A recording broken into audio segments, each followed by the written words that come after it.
मी तुझ्यासाठी जीवन जाळिले रे बाळा, तुने नाही पाणी पाजिले. मी तुझ्यासाठी जीवन जाळिले रे बाळा, तुने नाही पाणी पाजिले. गेल्यावरती रडतो कशाला, नको दे गावाची या गावा. मरण चालले, 30 वर्षाला मरण पावलेत का? 60च्या पुढे मरण योग्य आहे, 70च्या पुढे मरण योग्य आहे. पण 20 वर्ष 22 वर्ष जे मरतात का मरण येते? त्याला मरणाचा वियोग होतो. मरणाचं जर स्मरण लहानपणापासून झालं तर ही अवस्था आपल्या वाट्याला येत नाही. पण जगा आणि इतरांना जगवा, तरा इतरांना तारा.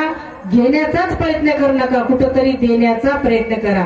तुम्ही कुठंतरी शोधायला गेलात तर थोडं मिळतं, लक्षात घ्या बरं.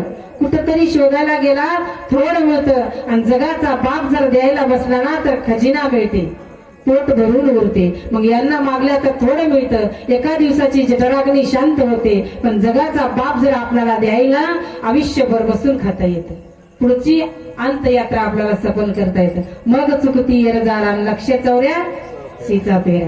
पण झालेली कीर्तनरूपी सेवा तुमच्या गावच्या ग्रामदैवतांच्या चरणी समर्पित करून आजचा हा 4था दिवस आहे ना? 5वा दिवस आहे. 5वा दिवस आहे. खरंच मला वाटलं पालम हे शहर आहे, म्हणजे शहरामध्ये कुठं कीर्तनाला माणसं येतात का? कारण शहरामध्ये माणसं राहणार, राग येऊ देऊ नका. तिथं सगळे तशी राहतात. तिथं धर्माचं पालन होत नाही, तिथं आचार विचारांचं पालन होत नाही. असं म्हणावं तर तुम्ही सप्ताह केलात. हा होते बाबा, होते, कुठंतरी असते तसं. त्या लोकांना तुम्ही इथं आणण्याचा प्रयत्न करून उपकार म्हणतात, यालाच धर्म म्हणतात. मग आपलं वर्म का चुकतं? आपल्या मुलं बाळ का आपल्याला सांभाळ करीत नाही? तर आपण त्याला धर्माची संस्कार देत नाही. बघा, मुस्लिम समाजाच्या लोकांना विचारा, लहान बाळाला सुद्धा टोपी घातल्याशिवाय रस्त्यावर पाठवून देत नाही. मग कधीतरी विचार करा, आपलं बाळ शाळेत जात असताना गळ्यामध्ये रुद्राक्षाची माळ घाला, माळावर भस्म लावून पाठवून द्या का? हा लिंगायत धर्माचा आहे, हा शिवभक्त आहे, पहिल्या त्यांना ओळखता येऊ. पण ही आपली खून नाही, आपली दुसरीच खून. बाली कानामध्ये आता नवीन निघाली बाली, हातात कड, भस्म नाही, रुद्राक्ष नाही, म्हणून आपल्याला आपले लेकर सांभाळ करत नाही. मुग म्हणतो आपण, मला म्हातारपणामध्ये वेळ आली बघा. आता आईचं गीत आहे बघा, आपण धर्माला विसरून त्यांना संस्कार द्यायला म्हणून वृद्धा अवस्थामध्ये आपल्याला प्राप्त व्हावी, वृद्धाश्रमामध्ये जावं लागलं. तिथं तेव्हा म्हणावं लागलं, मी तुझ्यासाठी जीवन जाळिले रे बाळा, तुने नाही पाणी पाजिले. मी तुझ्यासाठी जीवन जाळिले रे बाळा, तुने नाही पाणी पाजिले.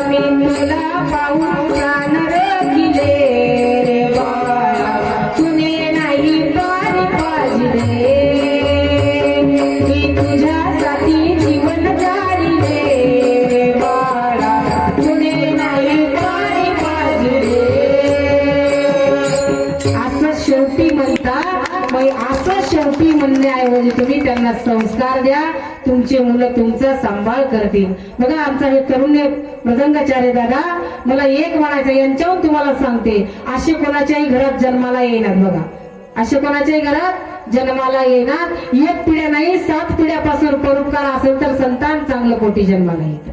बघा, हे 10 एकर 50 एकर हे जमीन घेऊ शकल नाही याची शाश्वती देणार, पण ज्या झोपडीत राहून मायबापाला सांभाळ करेल याची शाश्वती आहे. म्हणून अशी कला द्या, संस्कार द्या. माझ्याकडे काही फारसं ज्ञान नाही, मी जमल तेवढं तुम्हाला सांगण्याचा प्रयत्न केला.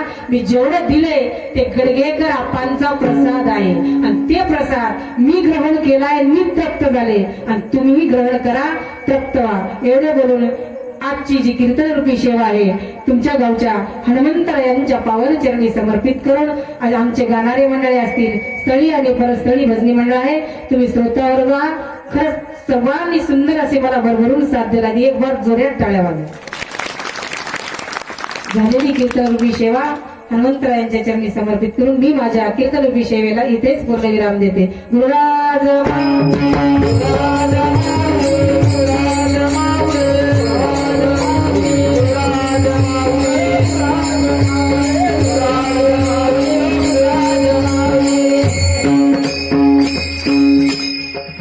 महिला भजनी मंडळ अंजनवाडी त्यांना साथ करतील महिला भजनी मंडळ.